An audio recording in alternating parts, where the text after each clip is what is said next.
کیا آپ نے کبھی شدید پیاس محسوس کی ہے؟ ایسی پیاس جو آپ کے پورے وجود کو بے چین کر دے؟ آج ہم اس ہستی کی پیاس کی بات کریں گے جو خود زندگی کا پانی ہے۔ ہاں، صلیب پر لٹکے ہوئے خداوند یسوع مسیح نے کہا، میں پیاسا ہوں۔ یہ صرف الفاظ نہیں تھے، یہ درد کی صدا تھی، یہ محبت کی پکار تھی۔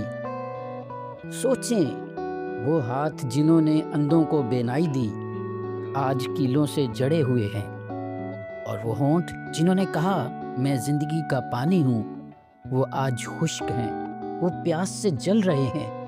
وہ جسم جسے کوڑوں نے چیر دیا، جس سے خون بہہ رہا ہے، وہ ایسی حالت میں کہتا ہے میں پیاسا ہوں۔ لیکن کیا یہ صرف پانی کی پیاس تھی؟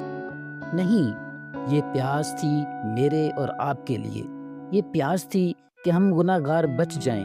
یہ پیاس تھی کہ ہم جو کھوئے ہوئے تھے، جو بھٹک گئے تھے، واپس آ جائیں۔ یہ پیاس تھی محبت کی۔ اور پھر کیا ہوا؟ کیا کسی نے ٹھنڈا پانی دیا؟ کیا کسی نے رحم کیا؟ نہیں میرے عزیزو، انہوں نے سرکہ دیا، تلخ، کھٹا، بے رحم۔ خدا کی محبت کے لیے دنیا کا جواب یہ تھا۔ آج بھی یسوع ہمیں محبت دیتے ہیں، اور ہم کیا دیتے ہیں؟ بے حسی، مصروفیت، گناہ۔ میرے پیارو، آج سوال یہ نہیں کہ یسوع صلیب پر پیاسے تھے، سوال یہ ہے کہ میں اور آپ کس چیز کے پیاسے ہیں؟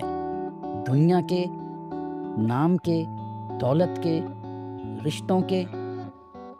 یاد رکھیں، دنیا کی کوئی چیز آپ کی روح کی پیاس نہیں بجھا سکتی، لیکن میرے اور آپ کے لیے ایک بڑی عظیم خوشخبری ہے۔ یسوع آج بھی کہتے ہیں، اگر تم اس پانی میں سے پیو جو میں تمہیں دوں گا تو تم کبھی پیاسے نہ ہوگے۔ عزیزو، وہی یسوع جو صلیب پر پیاسا تھا، آج مجھے اور آپ کو زندگی کا پانی دینا چاہتا ہے۔ جب اس نے کہا میں پیاسا ہوں، وہ صرف پانی نہیں مانگ رہا تھا، وہ میرا اور آپ کا دل مانگ رہا تھا۔ کیا آج میں اور آپ اپنا دل اس کے حوالے کریں گے؟ کیا میں اور آپ اپنی روح کی پیاس یسوع کے پاس لے کر آئیں گے؟ آئیں عزیزو، دعا کریں۔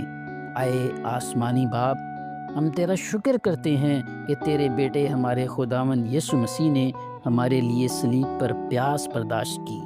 آج ہمیں توفیق بخش کہ ہم اپنی زندگی، اپنی روح تجھ میں سے راب کریں، کیونکہ یہ سب مانگتے ہیں یسوع مسیح کے نام میں، آمین۔